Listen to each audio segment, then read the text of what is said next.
This is Tim from Your Six Studios. Today in this video, I'm going to show you how to clear the RAM on your Android phone.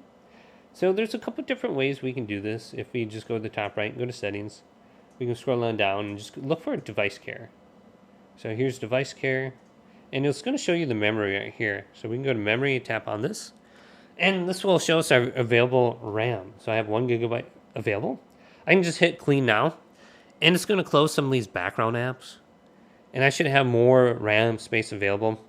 And then look right here. I have this option for RAM Plus. If I click on this, I'm also able to bring my device from 2 GB of memory up to 4 GB. So you might have that option on your phone, depending on whatever phone you have.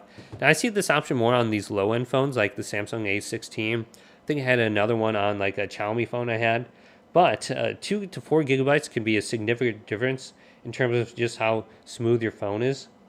And then what we could also do is go back and we can close all the apps. If we hit the switcher, we can go to close all.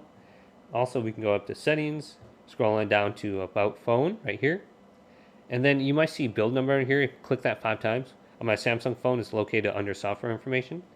And then go to build number right here and tap it 5 times.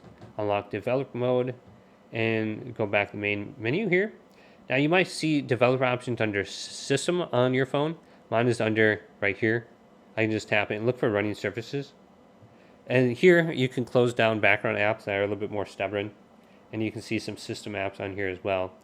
So like one of these, like I don't know if I'm able to close this, but yep, I can stop this. But just look at this as an option to close further apps. Hopefully this video did indeed help you out.